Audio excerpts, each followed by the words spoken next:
उनका जो पहलू अच्छा है।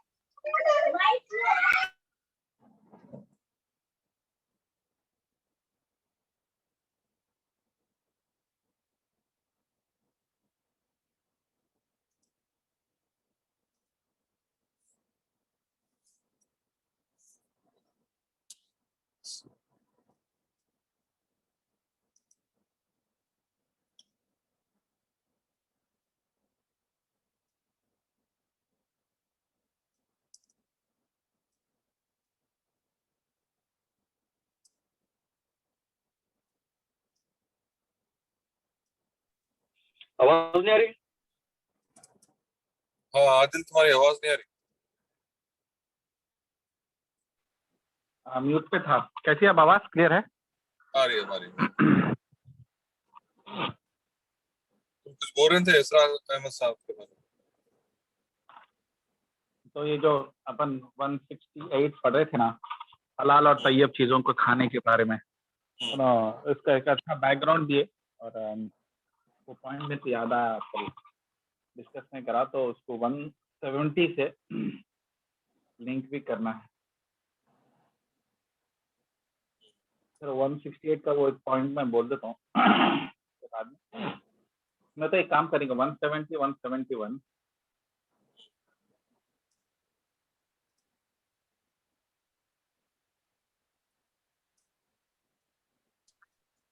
कोई एक ना पढ़ लो ना, जो अभी नहीं है शायद आज। तो मंसूर तुम पढ़ो जरा।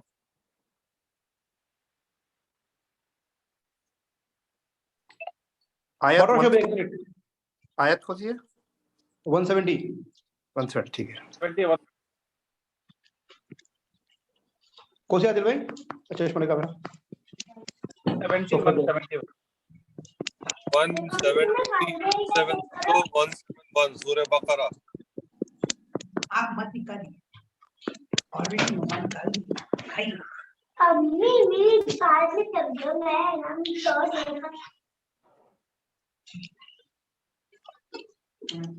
शिप 177 है ना? हाँ 170 170 170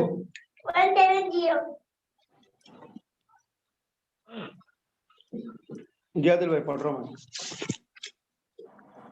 और उनसे जब कभी कहा जाता है कि अल्लाह ताला की उतारी हुई किताब की ताबेदारी करो, तो जवाब देते हैं कि हम तो उसी तारीखे की पैरवी करेंगे जिस पर हमने अपने बाप दादाओं को पाया। गो उनके बाप दादा बेअकल और गुम करदा राहों में हूँ।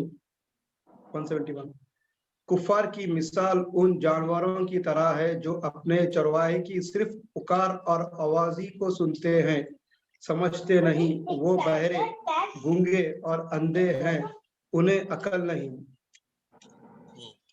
172 ऐ ईमान वालों, जो पाकीज़ा चीजें हमने तुम्हें दे रखी हैं, उन्हें खाओ पियो और अल्लाह ताला का शुक्र करो अगर तुम खास उसी की इबादत करते हो। बस याद भाई 172 हाँ बस कर। तो कल का क्या था, कल का थोड़ा सा रिवाइज करेंगे। कल की आयत 168 169 कहाँ से शुरू हुई? हलाल और तैयब चीजों के ऊपर, जिससे तुम्हारे दुआएं इबादत कबूल नहीं होते, हराम कमाई के नुकसानात वगैरह पे हम लोग बात किए थे। तो उस लिंक से ये आज के आयतों को लिंक करना है, क्योंकि उसके बाद क्या आयतें हैं। तो उसके अब जो लोग ये काम करना नहीं चाहते, वो लोग क्या बहाना बनाते, वो आयत 170 में अल्लाह ताला जो है डिस्कस कर रहे हैं। तो 170 से पहले थोड़ा सा मैं एक 168 और 169 का थोड़ा सा मैं तारुफ दोबारा जो है इनके हिसाब से एक इसरार अहमद साहब की एक बात मैं यहाँ पे नकल करना चाह रहा था। तो इसरार अहमद साहब क्या इस आयत पे हलाल और तैयब के बारे में उन्होंने एक थोड़ा सा बैकग्राउंड दे रहे, और जो कि वो भी सही तफसीर है। एक्चुअली अरब के ज़माने में एक तरीका क्या था कि वो लोग जब जाहिलियत के दौर में थे और जो है अजीब अजीब भगवानों को मानते थे, और वो भगवानों के अजीब अजीब रिचुअल्स थे ताकि यूनिक दिखना बोल के, जैसे कि उनके पास जो है एक जानवर को लेते थे, गाय को, और जो है ये गाय अब ये भगवान की है, अब उसको कोई छीना नहीं, कोई छेड़ना नहीं, अब वो डिवाइन हो गई, वो स्पेशल हो गई, उसको हाथ नहीं लगाना। फिर उसके बाद में अगर उस वही गाय को बच्चा हुआ मेल तो जो है वो खा सकते, मगर लेडीज नहीं खाना, सिर्फ जेंट्स चीज खाना।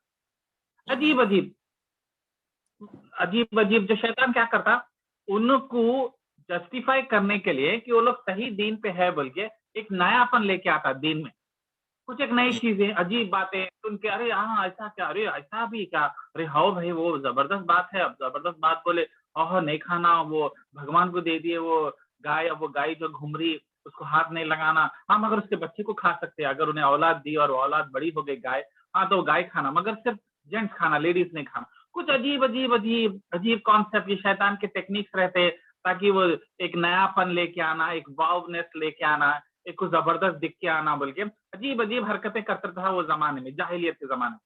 अब हुआ क्या, ये लोग मुसलमान बन गए, मगर उनके वो गाय की इज्जत जरा ज्यादा रह गई कि भाई ये तुम ऐसे सहाबियों की बात, जानवर को, हाँ सहाबिया जो मुसलमान बन गए थे। देखो पहली चीज, हर मुसलमान जो नबी सल्लल्लाहु अलैहि वसल्लम के हाथ पे बने वो पूरे सहाबियां एक लेवल के नहीं थे। नहीं ऑफ कोर्स कई लोग डिस्कस किया, रियलाइज करो, हर कोई अबू बकर उमर नहीं थे, कई लोग नॉर्मल थे जो दीन उनके दिल में उतरा नहीं था, टाइम लगता। पर अल्हम्दुलिल्लाह नेक्स्ट जनरेशन वो माहौल और तरबियत की वजह से बेहतरीन ताबीन बन के निकले। मगर ये नहीं समझना कि सहाबिया पूरे आसमान से उतरे हुए थे और बेहतरीन थे, हाँ ये थे, जेन्यून थे, कोशिश कर रहे थे, अपनी गलतियों को मानते थे और जाके बोलते थे कि हमसे नहीं हो पा रहा, तो नबी सल्लल्लाहु अलैहि वसल्लम उनको आसान करते थे, टाइम देते थे, फला फला, तो उनकी गलतियां वगैरह सब रहते थे, राइट। और ईमान एक ही दिन में नहीं आया, उनको बात सही दिखी, नबी सल्लल्लाहु अलैहि वसल्लम को चाहने लगे और मुसलमान बन गए, ठीक है। मगर वो लेवल का ईमान का जज्बा, हराम से कंट्रोल करना, हलाल की मोहब्बत करना, अल्लाह के लिए कुर्बानी देना, वो उनको भी एकदम नहीं आया। चंद लोग हैं जो इस्लाम में उतरे, दूसरे दिन से अल्लाह से मोहब्बत उनके दिल में आ गई, जैसे अबू बकर, उमर, हजरत अली टाइप के, फिर वो लोग जान जिंदगी लगाने के लिए तैयार है, दूसरे अपने जैसे कमजोर थे। तो एज अ ग्रुप अब 1 लाख लोग आए हैं, सब एक तरीके से नहीं होते, 5 भाइयां एक घर के माँ बाप को पैदाइश तो सेम नहीं रहते। तो ये इससे मैं क्यों इतना तवज्जो दे रहा हूँ कि अपन जब कुरान क्लास में स्टडी करते या फिर कुरान का दावा करते लोगों से, हर एक से वो एक्सपेक्टेशन जो तुम कर रहे वो नहीं करना लोगों से। किसी को टाइम लगता, किसी को आगे पीछे वगैरह रहता, तो हर एक का जो है ईमान का लेवल अलग रहता, किसी का पुशिंग टाइम अलग रहता, कोई रेस्पॉन्स अलग शो करता।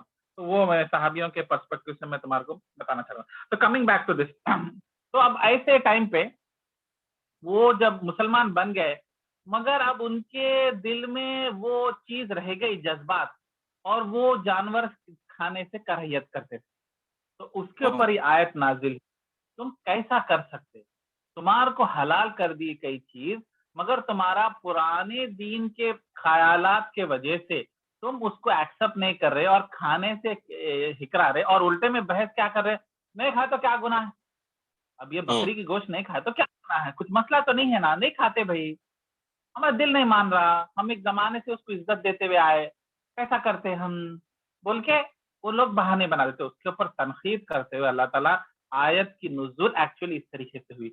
मैं कल जो मीनिंग बताया हमारे पर्सपेक्टिव से, आज 1400 साल के बाद में इस आयत को हमला किस तरीके से लेना और हम हराम से कैसा बचना, शैतान के रास्ते पे कैसा, ख्वाहिशाई चीजों से कैसा बचना, हलाल के लिए कैसा तड़पना, हलाल कमाई के लिए, हलाल रोजी के लिए, तो वो मैं आज के जमाने की बताऊं। मगर थोड़ा सा अब मैं इसके पीछे जाना चाहता हूँ कि असबाब नुज़ूल क्या था, और ये क्योंकि नेक्स्ट आयत से भी लिंक होता है, इसकी वजह से मैं ये बैकग्राउंड आज टच करना चाह रहा था। तो उसका एग्जाम्पल आज के जमाने में कैसा हुआ, इंडिया के मुसलमानों में कई लोग जो है हिंदुआ थे और वो लोग गाय की पूजा करते थे, गाय का गोश्त नहीं खाते थे, बकरी का गोश्त खाते थे। अब मुसलमान बन जाने के बाद में गाय खाना मुसलमान इंडियन मुस्लिम्स को पसंद नहीं आया, उसको नाम रख दिए बड़े का गोश्त, और कई ब्राह्मण से कन्वर्ट हुए तो मुसलमान आज भी बड़े का गोश्त नहीं खाते। ये क्यों हो रहा? हालांकि बड़े का गोश्त आपके लिए हलाल है, मगर क्योंकि आप वो कल्चर से आए थे जहां गाय को पूजा करते थे, आप पूजा करना छोड़ दिए, मगर दिल में कहीं ना कहीं उसकी इज्जत रह गई। और अपर कास्ट के मुस्लिम यूपी, बिहार, दिल्ली वगैरह पे नहीं खाते बकरे का गोश्त, सॉरी मतलब बड़े का गोश्त नहीं खाते। तो ऐसे प्रॉब्लम्स हमारे अंदर भी अभी तक एक रस्मन आ गए। और अब जो ब्राह्मण कन्वर्ट हुए वो कन्वर्ट हो गए भी 200-100 साल हो गए समझो। फॉर एग्जाम्पल आज का जनरेशन, तुम और मैं ये हिस्ट्री को नहीं जानते कि भाई अच्छा गाय को हिंदू पूजा करते थे इसलिए हमारे बाप दादा नहीं खाए। हम क्यों नहीं खा रहे? हमारे बाप दादा नहीं खाते थे, हमारे घर में गाय का गोश्त कभी नहीं पकता था, तो हम गाय का गोश्त कभी लाए नहीं, हम बकरे का गोश्त खाए, ऐसा। तो ये चीजें जो है खानदान ब खानदान अपने में आज के जमाने में भी कुछ हद तक दिखता कि कई चीजें जो कि वो पुराने बाप दादाएं की अलग हिंदुज्म के साथ मोहब्बत की वजह से जो फैसले वो लोग करे और कुछ चीज को नहीं खाए, आज हम लोग भी हमारे बाप दादा के तरीके पे चल के उससे करायत करते। और अब क्या नया सॉल्यूशन निकाले? नहीं, वो बड़े का गोश्त खाए तो कहते कुंद दिमाग के हो जाते, गाय के जैसे हो जाते, दिमाग शार्प नहीं रहता, तो जो है ब्राह्मणा हिंदुआन जो है बकरे का खाते, वो लोग स्मार्ट है तो अपन भी स्मार्ट बने। पूरे अमेरिका यूरोप में बड़े का चलता, सऊदी में यूरोप का सब बड़े का चलता। वो सबसे ज्यादा शौकीन अमेरिका यूरोप में फेसबुक गूगल को बनाए वाले पूरे बड़े के गोश्त खाए, मगर ये लोग इंडिया के बाहर कभी गए नहीं। इनको फेसबुक गूगल के जकनबर्ग के लोग नहीं मालूम है कि लोग बड़े का गोश्त कैसा बर्गर में खाते हो, लोग को पसंदीदा चीज है और उससे कोई दिमाग कुंद नहीं होता। अगर उसमें दिमाग कुंद होता तो अल्लाह ताला उस चीज तुम्हारे को हलाल करते ही नहीं। अल्लाह ताला हलाल और तैयब चीजें क्यों करते? क्या समझे तुम्हारे लिए फायदेमंद है वो। तो ये जो आपके अंदर रिजर्वेशंस आ जाते because of some unknown pattern, आपके खानदान से चल लेते आ रहा, आपका दोस्त खा रहा मगर आप नहीं खाते बड़े का गोश्त, क्यों? बोले तो नहीं वो हमारे घर में नहीं पकता था। क्यों नहीं पकता था? आपके बाप से पूछो। नहीं वो हमारे अब्बा दादा नहीं पकाते थे, दादा के जमाने से नहीं होता था। फिर दादा के परदादा क्यों नहीं करते थे? अरे उन्होंने हिंदू ब्राह्मण थे। अच्छा अच्छा अच्छा अच्छा, इस वजह से ऐसी चीज चल लेते हुए आ रही, ये तरीका। तो ये अल्लाह ताला उसी टाइम पे कर दिए कि हर चीज तुम्हारे लिए हलाल है और कोई हलाल चीज आप अपने पर हराम नहीं करना, पिक एंड चूज नहीं करना, सब हलाल है आपको। ये हाँ, अगर आपको पर्सनल लेवल पे कोई चीज पसंद नहीं है, जैसा नबी सल्लल्लाहु अलैहि वसल्लम सिटी में रहते थे और कई दूसरे सहाबिया खालिद बिन वलीद जंगल में रहते थे, एक हंटर की तरह, ट्राइबल लोग थे। वो लोग क्या है खेती बाड़ी नहीं करते थे, शिकार करते थे, तो हिरन खाते थे, अजीब अजीब रैबिट खाते थे, और एक छिपकली के जैसा एक जानवर था, उसको क्या बोलते दम दम, अरबिक में उसका वर्ड नहीं आ रहा, वो जरा छिपकली के जैसी लंबी रहती, जमीन पे क्या बोलते घोड़फोड़। हाँ नहीं घोड़फोड़ इंडिया में रहती, सऊदी अरेबिया और की घोड़फोड़ और बड़ी रहती। वो हाइट में देखो तो हमारा डायनासोर दिखती, इतनी लंबी रहती है। तो वो जो वहां के ट्राइबल लोग रहते नहीं, हलाल चीज है बोल के क्या करते थे उसको, मगर वो नबी सल्लल्लाहु अलैहि वसल्लम को पसंद नहीं थी। क्यों? क्योंकि वो सिटी वाले थे, तो कभी उसको खाने का शौक नहीं हुआ। वो जानवर को देखो तो अजीब जी खाता हूँ, बोले मैं नहीं खाता हूँ बोल के। एक बार जंगल में बैठे हुए थे खालिद बिन वलीद जैसे दूसरे सहाबियों के साथ जंगल में थे, और रात हो गई तो रात में खेमा डालने के बाद चलो भाई क्या है पकड़ के लेके आएंगे, बोल तो क्या बकरियां मिलते हैं, चिकना मिलते हैं वहां पे, तो शिकार करे खालिद बिन वलीद, एक खरगोश भी लेके आए, हिरन भी मारे, और क्या करे दम इसको भी लेके आए, गोड़ फोड़ के जैसे जानवर, उसको तल के सामने बारबेक्यू करके रख दिया। नबी सल्लल्लाहु अलैहि वसल्लम हाथ आगे बढ़ा के पूछे क्या है ये, मतलब अजीब ही दिख रहा है इसका गोश्त, बोले तो नहीं ये गोड़ फोड़ है, बोलता अरे मेरे को नहीं पसंद बोल के बोले। तो खालिद बिन वलीद पूछा ये हराम है क्या? बोले नहीं नहीं नहीं हलाल है, ये खा सकते, मेरे को पर्सनली नहीं पसंद। क्यों? क्योंकि मेरा रीजन क्या है, मैं सिटी में पला बड़ा, मैं कभी शिकार पे नहीं गया, ये जानवरों को ऐसा तलना वगैरह वो मेरे पास नहीं है, मेरा है। तो खालिद बिन वलीद बोले अल्हम्दुलिल्लाह, बल्कि उन्होंने खाना शुरू कर दिए। ये नहीं बोले कि नबी सल्लल्लाहु अलैहि वसल्लम ने खाए तो हम नहीं खाते, बल्कि ऐसा नहीं बोले। तो इसी तरीके से अगर कुछ अलग रीजन है, नॉन रिलीजियस रीजन, तो वो जो है आप कंसिडर कर सकते हैं। मगर यहाँ पे मसला क्या हुआ, ये लोग खूब उससे पूजा करते थे वो जानवर की, वो जानवर का गोश्त खाने को इनको जरा डर लगने लगा कि ये भगवान है, ये कहीं हमारे को बदवा ना दे दे, पेट में चले जाके फला फला क्या कि बेकार फंडे। तो वो अल्लाह ताला जो है इस आयत में वो कर रहे कि आप ये पुराने रस्मात को जो आपके हिंदुओं के जमाने से आए हुए थे इसको एनकरेज नहीं करना। अब अपने अंदर भी आज के जमाने में बड़े का गोश्त एक तो टैग लग गया कि भाई गरीबों का रहता, हालांकि पहले के जमाने में अगर बकरी का गोश्त को लिए तो बीमार है क्या, तबीयत खराब है इसलिए कमजोर नरम बोटी वाला गोश्त खा रहे क्या। अगर बकरे के गोश्त की दुकान पे कोई आदमी खड़ा हुआ रहता था 100-200 साल पहले, पूछते थे कोई घर में बीमार है क्या, बकरी का गोश्त को ले रहे, बोलते थे हाँ जरा तबीयत खराब है, अभी बुखार से निकले ना, मैदा कमजोर है इसलिए घट गोश्त नहीं दे रहे, हम ना नरम गोश्त दे रहे। अच्छा अच्छा, बकरी का गोश्त वैसा बेइज्जती समझते थे, बीमारों का खाना समझते थे, हर कोई बड़े का खाते। मगर इंडिया में खुसूसन देखो आप कैसे कल्चर में आ गया कि बड़े का गोश्त खाना जो है एक तरीके की लोअर कास्ट वालों की है, गरीबों की निशानी है, अपर कास्ट वाले महंगा बकरे का गोश्त खाते। तो कहीं ना कहीं ये चीजें आपके बाप दादा से जो आ रही और आपको पता भी नहीं है कि उसके पीछे इतनी बड़ी स्टोरी है, तो ये हम लोगों को कंट्रोल करना चाहिए। और इसकी आती नेक्स्ट आयत नंबर 170 में इसका वो लोग ओपिनियन भी देते, देखिए वो लोग क्या उसके ऊपर रीजनिंग देते, देखिए क्या बोलते हैं। और इनसे जब कहा जाता है कि अल्लाह ताला की उतारी हुई किताब की ताबेदारी करो, मतलब जनरल में बात हुई, कुरान के हुक्म को मानो, हर चीज खाओ। अभी आयत नंबर 168 में आया ना, हर हलाल चीज खाओ बोले। तो जब उनसे बोला जाता है कि किताब की ताबेदारी करो, किताब की इताअत करो, कुरान की बात सुनो, तो वो जवाब देते हैं कि हम तो उसी तरीके पे चलेंगे जिसपे हमने अपने बाप दादा को पाया, जो कि जबकि बाप दादा बेअकल और गुम करदा राहों में थे, गुमराह थे। तो अल्लाह ताला बोल रहे हैं कि आपके बाप दादा गुमराह थे क्योंकि वो लोग एक कल्चर से आए थे। और एक मसला क्या था बोले तो हिंदुओं के कंट्री में रहने की वजह से उनसे दोस्तियां करना, उनसे कारोबार करना, उनको खुश करने के खातिर बड़े का गोश्त नहीं खाते थे मुसलमान। ये भी एक चीज आने लग गई, उनको खुश करने के खातिर तुम हलाल चीज को क्यों कर रहे। हाँ आपको नहीं पसंद, आपको गाय नहीं पसंद, चलो आपका मसला है, मगर इस रिचुअल्स के वजह से, ये ख्यालात के वजह से उनकी पैरवी करना कुरान की पैरवी नहीं करने के बराबर, ये पॉइंट आ रहा। तो आप छुप छुप के इस्लाम के अंदर रहते हुए पौ हिंदू आधे हिंदू बनना चाह रहे, ये अल्लाह ताला को पसंद नहीं है। इसके लिए नबी सल्लल्लाहु अलैहि वसल्लम मुसलमानों को एक अलग आइडेंटिटी, अलग कल्चर, अलग ड्रेस रहना, ताकि हम उनसे नहीं मिलना, उनके असरात हमारे पे नहीं आना, उनके तरीके, उनसे डर वर होके हम कॉम्प्रोमाइज नहीं करना, हम अल्लाह से डरना, उनसे नहीं डरना। समझ गए? हेलो हेलो, हाँ आदिल, हाँ क्लियर है, आदिल भाई यार आवाज आ रही, क्लियर है। तो ये अल्लाह ताला को पसंद नहीं आया कि अब आप देखो, आप अमेरिका चले आते, अमेरिका की चीजें परफेक्ट है, अमेरिका कंट्री कामयाब है, पूरी दुनिया उनके सामने झुकती, हमारा दिन हमको कुछ नहीं दिया, उनके तरीके पे चलेंगे, उनके चीजों को अपनाएंगे, अपने कंट्री के चीजें छोड़ देंगे, अपने दीन के चीजें छोड़ देंगे, क्या जरूरत है आपको? नहीं, अब आपको फॉर एग्जाम्पल आपका खाना बिरयानी आपको पसंद है, आपको दिल बोला बर्गर भी खाएंगे अमेरिका का, तो खा लो, मगर हमारी इस्लामिक चीजें, इस्लामिक टीचिंग, इस्लामिक कल्चर गलत है, वो लोग कामयाबी है, उनकी इताअत नहीं करना।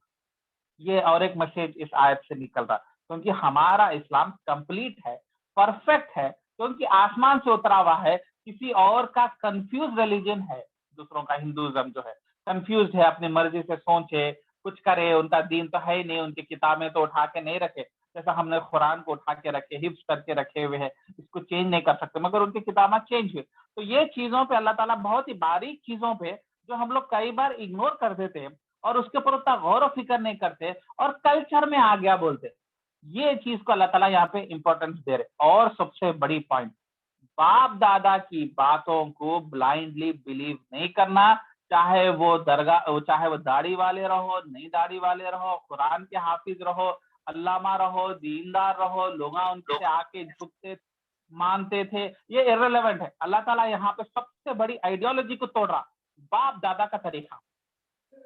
आपके बाप दादा इंसान थे, हो सकता उनमें कुछ अच्छाइयां थे, हो सकता ज्यादा अच्छाइयां थे, मगर बुराइयां भी हो सकते, गलतियां भी हो सकते, उनको अपना आइडल नहीं बनाना। ताबे किसके रहना है? कुरान के ताबे रहना है। जब तक कुरान के ताबे आप बाप दादा की बात है तो आप बाप दादा की बात सुन लो, मगर अगर कुरान के खिलाफ बाप दादा की बात बोल रही, आपको बचपन से एक तरीका सिखाया गया, आपको ऐसा बोला गया, ऐसा चलता, ऐसा हलाल है, ये जायज है, ऐसा कर सकते, उसको नहीं मानना। हालांकि बचपन से हम पले बड़े उस तरीके पे और इज्जत करते और उनके एहसान अपने ऊपर है बाप दादाओं के, मगर उनके तरीके पे नहीं चलना, वापस कुरान के तरीके पे आना, क्योंकि शैतान hello hello 1 generation 2 generation 3 generation के अंदर गंदगियां लाते रहता, हर खानदान उससे गुजरता और खानदान वालों को पता नहीं चलता, क्योंकि उनके पास खुद उतना इल्म नहीं रहता, उतना बारीक इल्म नहीं रहता कि शैतान उनको कहाँ कंफ्यूज करा। इसलिए आयत के तहत अल्लाह ताला बोल रहे बार बार बाप दादाओं को रिजेक्ट करो और कुरान पे वापस आओ। ये आयत 1400 साल पहले अबू जहल अबू लहब को भी अप्लाई हुई, और आज के हमारे मुसलमान जो एक शहर के कल्चर से आते, हमारे हैदराबाद में ऐसा होता, हमारे कराची में ऐसा होता, हमारे बांग्लादेश में ऐसा होता, ये सब इररिलेवेंट है। आप जब 4 लोग जमा हुए रियाद में बैठे, वहां पे बंगाली आ रहा, पंजाबी आ रहा, पाकिस्तानी आ रहा, पठान आ रहा, और सब मिलके, ये नहीं कि मेरा बाप दादा का तरीका सही है बोल तो किसके तरीके पे चलना। तो फिर 4 लोग अलग अलग कंट्री से आ रहे, अलग अलग कल्चर से आ रहे, तो कहाँ झुकते? अल्लाह का तरीका क्या है? हमारा कल्चर मारो गोली, हमारे पास ऐसा करते, हमारे पास वैसा करते, इररिलेवेंट है। तो ये बाप दादाओं के तरीकों को छोड़ो, अपना तरीका बनाओ, कुरान का तरीका बनाओ, उससे मैच हुआ तो ठीक है, अल्हम्दुलिल्लाह। अगर आपके बाप दादाएं जो है वो तरीका सिखाए हैं जो कुरान हदीस से मैच हो रहा, अल्हम्दुलिल्लाह बचपन से मिला, मगर नहीं मिला, और उमूमन नहीं मिलता, क्योंकि शैतान गुमराही में करता है और लोगों को दीनदार बनाता बाप दादाओं को, मगर नॉलेजेबल नहीं बनाता। मैं कई पहले के जमाने में 1960s तक कुरान कभी उर्दू में ट्रांसलेट नहीं हुई, तो आपके बाप दादाएं उमूमन क्या पढ़ते होंगे? बताओ, एक बात बोलो, 1960 से पहले कुरान उर्दू में कंप्लीटली अहमद रजा खान, जो बरेलवी इज्म के फाउंडर है, दरगाह के फाउंडर है, अहमद रजा खान सबसे पहले कुरान को उर्दू में ट्रांसलेट करे 1960 में कंप्लीटली। तब 1960 से पहले अगर कोई हैदराबाद में पैदा हुआ, अनलेस उसकी मादरी जबान अरबिक है, जो कि नहीं रहती, अरब हमारी जबान नहीं है, हमारी उर्दू मादरी जबान है, तो उसको कुरान कंप्लीटली पढ़ने का मौका ही कहाँ मिला होगा? तो क्या गारंटी ले सकते हैं आप? उनके तरीकों की क्या गारंटी ले सकते हैं? अब हमारे एक गाँव में, खुसूसन जो गाँव के बैकग्राउंड रहते, गाँव में बहुत रफ रहते, क्योंकि वो लोग सिटी के जैसा सोफिस्टिकेटेड आप वगैरह नहीं बात करते, रफ बात करते, रफ तरीके से रहते, ओपन रहते, स्ट्रेट फॉरवर्ड रहते, शर्माते नहीं बोलने को। अब वो चीजें कल्चर में आ जाती। फॉर एग्जांपल, मैं एक देखा आदमी को, उन्होंने बोलते थे मेरे बाप जो है, उन्होंने खुद उम्र में है, अब 70 साल के हैं, तो उनके बाप की कहानी बता रहे थे, मैं जब छोटा था, मैं जब जवान था, मैं जब खाना खा रहा था तो मैं हाथ टेका रख के खाना खाया, तो हमारे अब्बा जो है पीछे से एकदम लात मार दिए और बोले हाथ टेका लेके नहीं खाना। तो वो भी इतना सॉलिड बारे, जाहिल गांव के लोग कैसे रहते थे, जाहिल, मारम पीटी, गाली गलौज पे उतर जाते थे। अब वो तरीका उनको बाप दादा से मिला, हालांकि उन्होंने जिस चीज को एम्फसाइज कर रहे और उनको एनफोर्स कर रहे, वो इस्लाम का हिस्सा ही नहीं। खाना बैठ के खाओ, लेट के खाओ, पैर फैला के खाओ, टेबल पे खाओ, चमचे से खाओ, हाथ से खाओ, इम्पोर्टेंट वो नहीं, इम्पोर्टेंट क्या है मालूम? हलाल खाओ अल्लाह के वास्ते। बहनों की प्रॉपर्टी हाथ के नको खाओ, रुश्वत लेके नको खाओ, धोखा दे के नको बेचो, वो सबसे इम्पोर्टेंट है। वो नहीं इम्पोर्टेंट है, इम्पोर्टेंट क्या रह गया? हाथ का सहारा लेके कैसा खाते, अपराइट बैठ के खाना। हो सकता वो डाइजेशन के लिए अच्छा होगा, हो सकता कोई हकीमी नुस्खा होगा, हो सकता उसमें कुछ फायदे होंगे, मगर उसको इस तरीके से इस्लाम का हिस्सा बना के इस तरीके से एनफोर्स कर रहे, तो हमारे बाप दादा के तरीकों में ये चीज आ गई, मगर वो हराम समय के ऊपर एम्फसाइज नहीं है, क्योंकि ये आसान है। बगैर हाथ के रख के बैठ के खाना खाना सीख लेना आसान है, मगर हराम दौलत को कंट्रोल करना और रुश्वत नहीं लेना आसान नहीं है।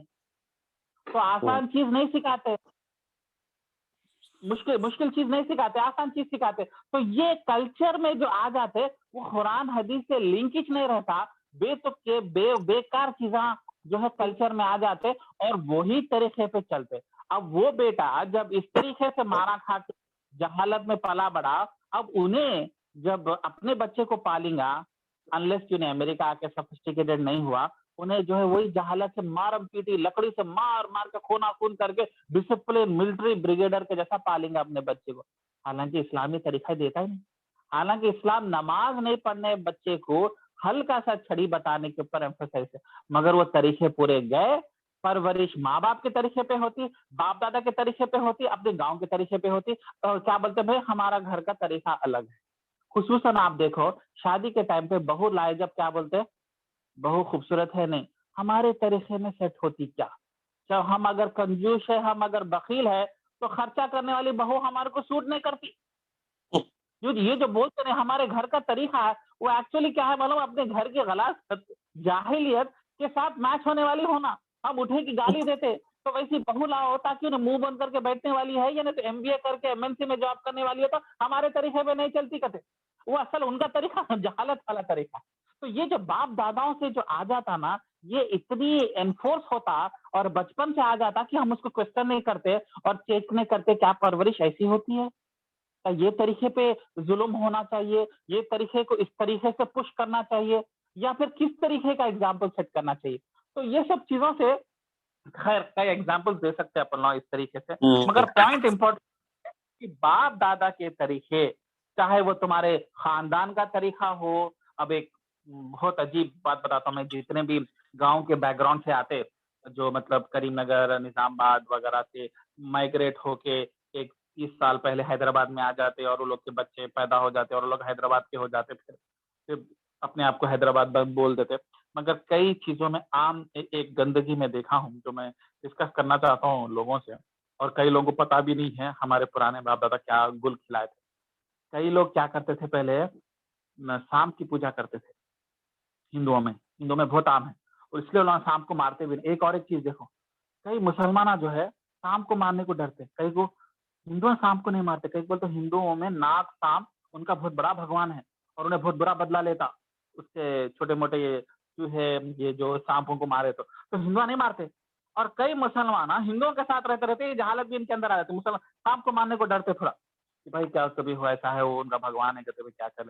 तो क्या होता था पहले के जमाने में, मैं बता रहा हूँ 1950-60 से, जो हैदराबाद के आसपास के करीमनगर वारंगल मेदक में जो मुसलमान रहते थे हिंदुओं के बीच में रहते, तो वहाँ भी क्या है बच्चे नहीं हुए तो हिंदू बोलता था अरे मैं ये नाग के भगवान के पास जा रहा हूँ, तू भी आ जा, तो उन्हें भी चले आता था। और क्या है कुछ भी नहीं, साल में एक बार नाग की पूजा कर दो भाई, ठीक है बोल के। वो नाग रहता क्या था, वो नाग शाम तो कुछ था नहीं, वो नाग के मंदिर में गए तो वो कुछ जी नहीं रहता था। वो मालूम है ना, वो मंदिरों में पूरे जिन्नात की पूजा कर लेते रहते। तो होता क्या था कि इसको बोलते थे नरसों। तो ये नरसिम्हा बोल के एक भगवान को बहुत मानते थे हैदराबाद के आसपास के गांवों में, करीमनगर हिंदू। तो ये मुसलमान बन जाने के बाद में, हिंदुज्म छोड़ देने के बाद में भी वो लोग क्या करते थे, ये नरसिम्हा कहाँ हमसे बदला लेता बोल के, और बदला लेता था तो उसको क्या करते थे, छुप के नरसिम्हा के एक भगवान के दिन जो उसका मेन मंदिर रहता, उसको 1 किलो चावल दान कर देते ताकि उन्हें खुश रहना और जो है हमारे को परेशान नहीं करना। छुप के बच्चों को नहीं बता सकते, ये मैं बता रहा हूँ, मैं हजारों फैमिलीज मुलविस है ये गंदगी में, मैं बता रहा हूँ अपने हैदराबाद में अब आने के बाद में। तो जिसके वजह से कई लोग पुराने घरों में जाके देखो, आपको कहीं ना कहीं दीवार के अंदर एक होल में एक छोटी नागसाम की स्टैच्यू या एक कार्विंग रहती, या उसको नरसों बोलते, नरसिम्हा बोल के बोलते। नरसिम्हा भगवान सुने होंगे ना, हिंदुओं का बहुत फेमस भगवान है। तो जिसके वजह से उससे डर के मुसलमान बन जाने के बाद में भी वो लोग साल में एक बार संक्रांति के दिन जो है, देखो अगर आपको देखना है ये चीज, आज भी संक्रांति के दिन, अब भी जनवरी 14 को गए, कितने मुसलमान घरों से 1 किलो चावल जाता है, आपको पता भी नहीं चलता। बुढ़िया करते हो, बुढ़े बुढ़िया। आजकल के नौजवान तब तक हमको मालूम ही नहीं होता, अपने को नॉलेज ही नहीं है इस चीज का, मगर वो लोग को तरीके से करते थे, आम चीज है। और बुढ़े लोग अल्हम्दुलिल्लाह वो कर दिए चले गए, मगर कई बार वो नहीं करते तो घरों को परेशान होते थे, तरक्की नहीं करते थे। कई कई जो लोगों को प्रॉब्लम्स आए इस वजह से आए थे, ये चीज रोक देने की वजह से। तो खैर वो अल्लाह वालम, तो ऐसी चीजें छुप के चलती, तो इसका भी हम लोग को ख्याल रखना चाहिए।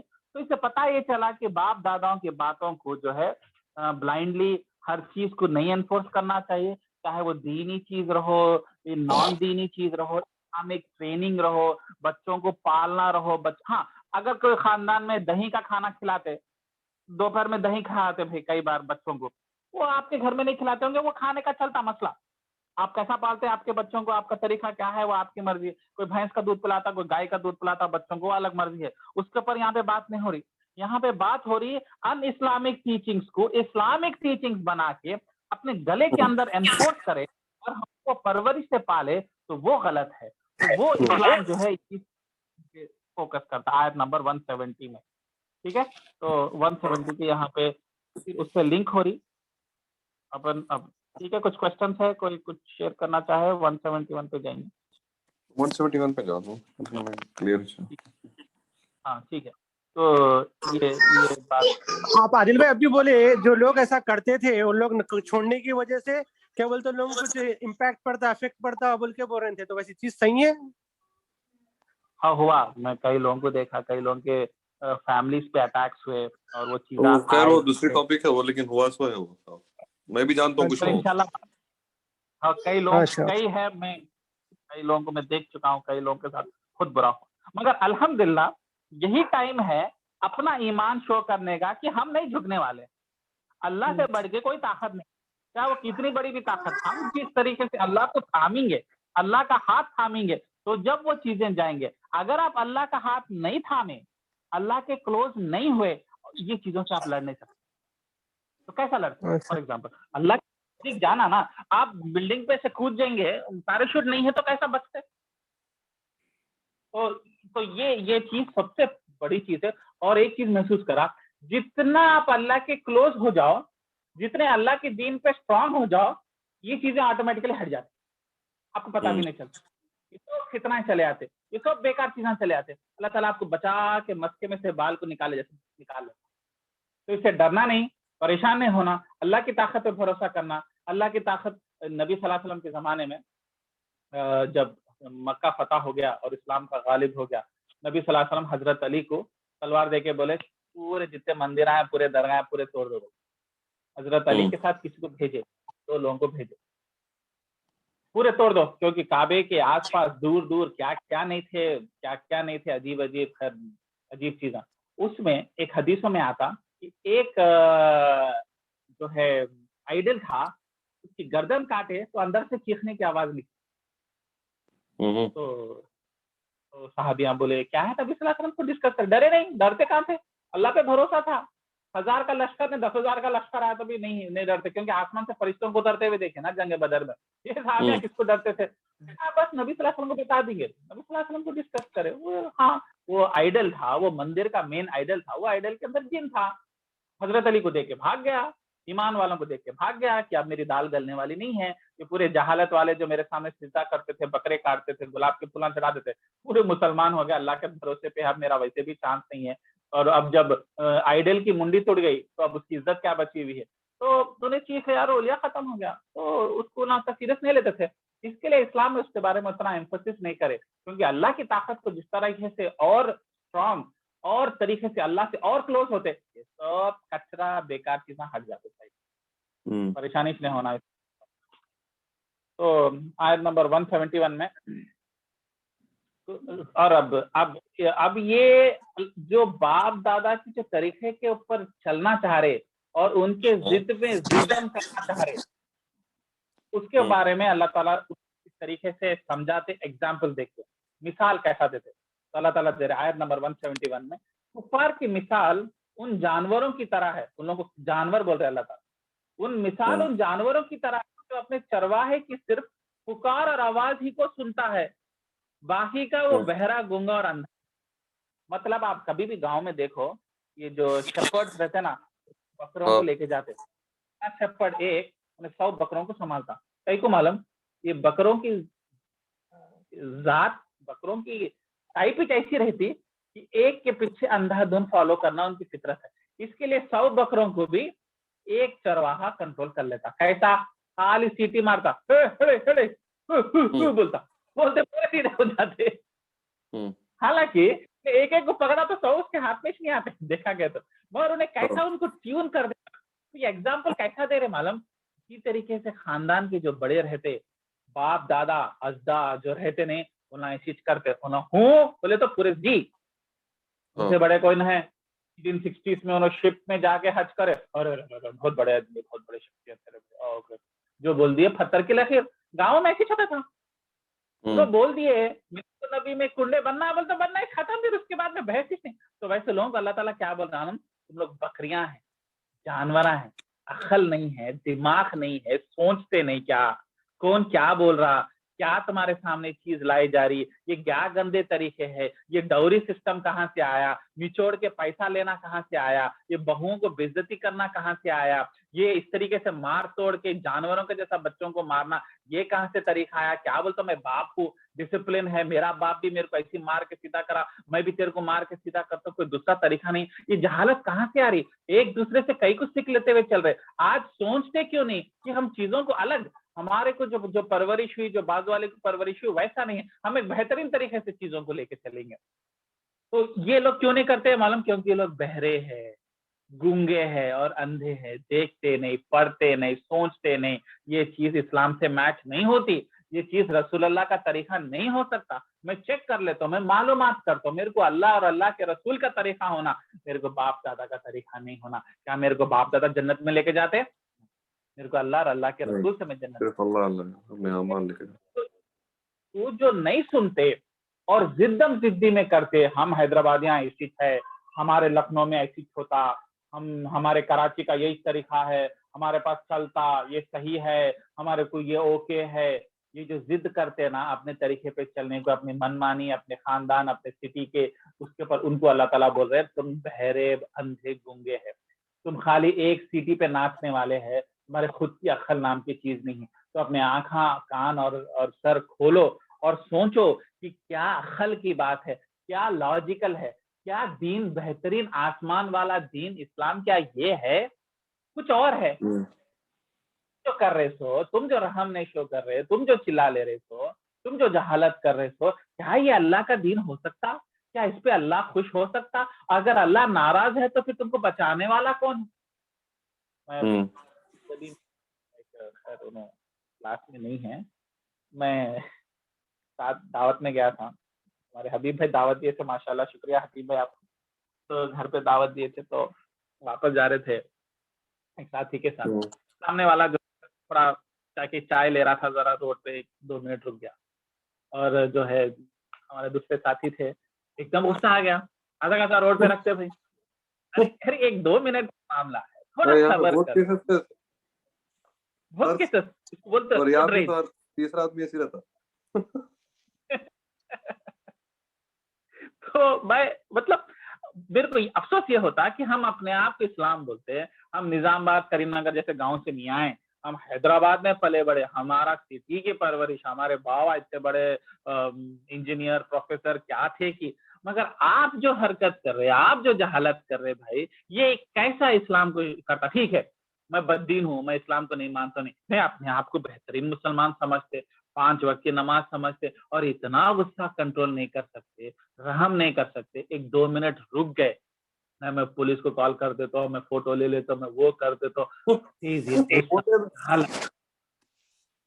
तो मैं जो इससे मैं रियलाइज करा कि क्या क्या है। हाँ, एक इंटरेस्टिंग सवाल आया क्लास के बीच में, हाँ, सुन्ना के ऊपर कि बैठ के खाने का है, इंशाल्लाह मैं वो पॉइंट बहुत अच्छा रेस करे, मैं उसको करूंगा। तो ये जहालत जो अपने अंदर है, इंसान कैसे जस्टिफाई कर लेता, सही है, मेरा हक है, मेरे को ऐसी पाले, मेरा बाप भी ऐसी था, मेरे दादा भी ऐसी थे। तो ये जो कॉन्सेप्ट है, इसको जो है इस्लाम तोड़ता, और जो है गौर व फिक्र करो बोलता, बारीकी से देखो। अब कुछ ऐसे मामलात रहते, जैसा जहालत करना, गुंडा करना, रिश्वत करना, ये इस्लाम में नहीं है, क्लियरली पता चल जाता है। मगर कुछ ऐसे बारीक चीजें हैं, जैसा यहाँ से सवाल आया है कि सुन्नत क्या है खाने के तरीके पे, खाना खाने के ऊपर इतने हदीसें आए हैं, इतने फतवे आए हैं, कहीं उसमें सही है, कहीं उसमें गलत है, कहीं उसमें सही रहते हुए भी उसका मीनिंग गलत है।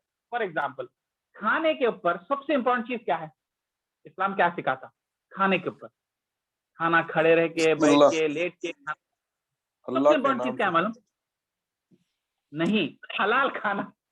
अपन आयत नंबर 168, हलाल और तैयब खाना, खाना नहीं, रुश्वत का नहीं खाना, लोगों को सता के नहीं खाना, जो है मेहनत का पैसा कमाना, लोगों को धोखा नहीं देना, सूद का नहीं खाना, शराब बेच के नहीं खाना, ये 90% है दीन। हाँ। क्योंकि यहाँ पे अगर गड़बड़ करे तो आपकी इबादतें भी गई, अल्लाह का गुस्सा भी, कहर भी आ गया। अब रहे 10%, यहाँ पे मसले मसाइल होते, खड़े रह के खाना क्या, हिंदुआ बैठ के खाना, चमचे से खाना क्या, प्लेट में खाना क्या, मिल के खाना क्या। यहाँ पे सबसे बड़ा जो सवाल यहाँ पे कंफ्यूजन आया, खुसूसन मिडिल ईस्ट में, सऊदी में, दुबई में, इस्लाम में थोड़ी सी एक जहालत क्या आ गई बोले तो इश्क रसूल एक हद से चले गया। जैसे क्रिश्चियन भी ईसा अलैहिस्सलाम से हद से ज्यादा बढ़ गए ना, तो लोग क्या करने लगे, ईसा अलैहिस्सलाम की मोहब्बत में दीवाने हो गए। वैसी अरब कल्चर में बहुत चीजें, सुन्नत जो है नबी सल्लल्लाहु अलैहि वसल्लम के इश्क में आया, ना कि अकल से नहीं आया। मतलब बोलना मैं क्या चाह रहा हूँ, नबी सल्लल्लाहु अलैहि वसल्लम को हरीस पसंद थी, तो क्या हरीस खाना सुन्नत है? नबी सल्लल्लाहु अलैहि वसल्लम को तौब पहनना पसंद है, मगर क्या तौब सुन्नत है? सवाल। नबी सल्लल्लाहु अलैहि वसल्लम जो है ऊंट पे सफर करना पसंद करते थे, नबी सल्लल्लाहु अलैहि वसल्लम कद्दू खाना पसंद करते थे। तो कुछ हद तक अगर आप जो है इश्क रसूल में अनकंट्रोल हो जा रहे, इमोशनल हो जा रहे, आप रसूल अल्लाह की हर चीज को सुन्नत बनाए थे, चाहे वो उनका पर्सनल ओपिनियन रहो, चाहे वो उनके कल्चर का तरीका रहो। उसका बेस्ट एग्जाम्पल क्या है, नबी सल्लल्लाहु अलैहि वसल्लम की भी एक पर्सनल शख्सियत थी, उनका दीनी पहलू भी था और उनकी एक पर्सनल लाइफ भी थी। जैसे अभी मैं एग्जाम्पल बताया, खालिद बिन वलीद और नबी सल्लल्लाहु अलैहि वसल्लम के बीच में जो जंगल में जो खाने पे डिस्कशन हुआ, नबी सल्लल्लाहु अलैहि वसल्लम वो चीज नहीं खाए, मगर खालिद बिन वलीद खाए। तो अगर आप सुन्नत के दीवाने हैं तो आप क्या बोलते हैं, नबी सल्लल्लाहु अलैहि वसल्लम वो गोड़ फोड़ नहीं खाए, नहीं खाना सुन्नत, मगर खालिद बिन वलीद क्या करे, खाए। तो इससे पता क्या चला, हर वो चीज जो नबी सल्लल्लाहु अलैहि वसल्लम करे वो सुन्नत नहीं है। तो आज सऊदी के उलमाए और वहाबियों में स्पेसिफिकली कल्चर आज भी 1400 साल से वही मेंटेन करे, एक ही प्लेट में खाना खाते, प्लेट में खाते, बैठ के खाते, टॉप पहनते, वो सर के ऊपर रस्सी बनते, इतना अनचेंज रहे वो लोग कि इंडियंस भी नहीं रहे। इंडियंस भी आजकल धोती को छोड़ के जीन्स में आ गए, मगर अरबों में वो क्या बोलते हैं, शिद्दत बहुत ज्यादा रही, जिसकी वजह से वो लोग नहीं, नबी सल्लल्लाहु अलैहि वसल्लम की हर वो चीज को पकड़ के रखे। नबी सल्लल्लाहु अलैहि वसल्लम के बगोने क्या चीज के बने हुए थे बताइए, मिट्टी के थे। आजकल कौन मिट्टी में बना, एक 40-50 साल से एल्यूमिनियम स्टील के प्रेशर कुकर आ गए, माशाल्लाह 2 सीटी में सब मामला खत्म। नबी सल्लल्लाहु अलैहि वसल्लम मिट्टी के उसमें खाते थे। एक 40-50 साल पहले तक, 1400-1300 साल तक मिट्टी में खाते थे, मिट्टी के बर्तनों में नहीं।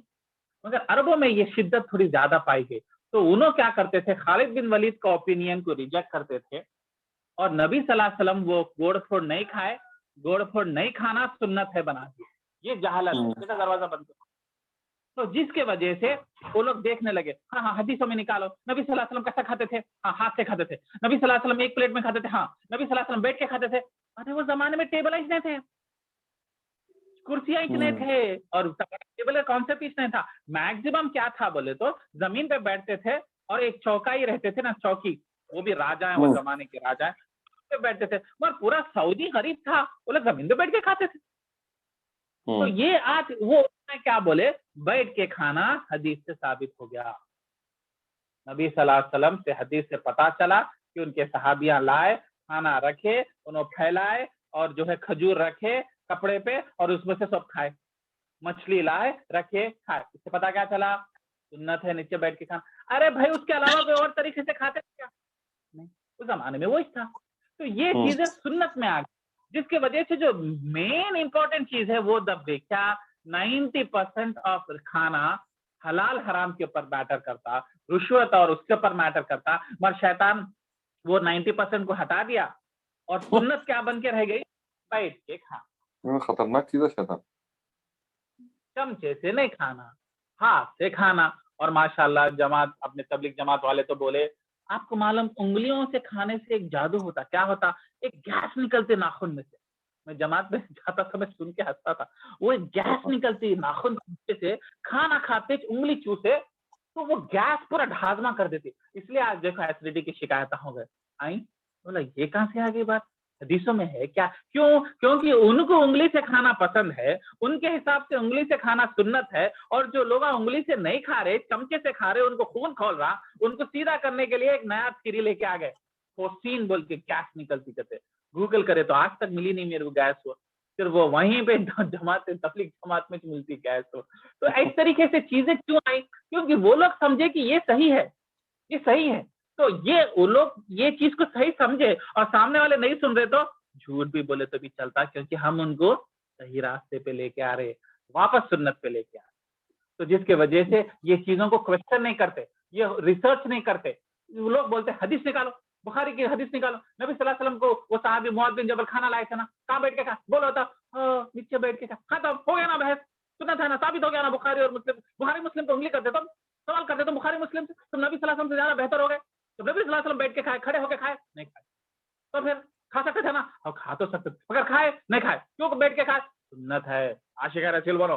हाँ ठीक है ठीक है, अब इतना डांट दिए, इतना गिन दिए, तो उन्हें क्या बहस करेंगे? कल्चर में आ गया, 1400 साल से चल रहा, बाप दादा की बात हो गई, कभी पूछे नहीं कि कहाँ से आया, इसकी इज्जत क्या है, इसकी वैल्यू क्या है, नहीं है। उसका एक बेस्ट एग्जाम्पल बताता हूँ। इस्लाम में इतना इंपॉर्टेंस है पानी बैठ के पीने का, कहीं भी जाओ सर पे मार ही देते, हमारे बाप दादा के जमाने में सर पे मार देते, खड़े रह के पीते। और नबी सल्लल्लाहु अलैहि वसल्लम की हदीस साबित है पीने की, बैठ के पीने की, मगर इशारे से दूसरे हदीसा भी झुका देते हैं, दूसरे हदीसों में नबी सल्लल्लाहु अलैहि वसल्लम खड़े रह के पीते। क्या शो करना चाह रहे?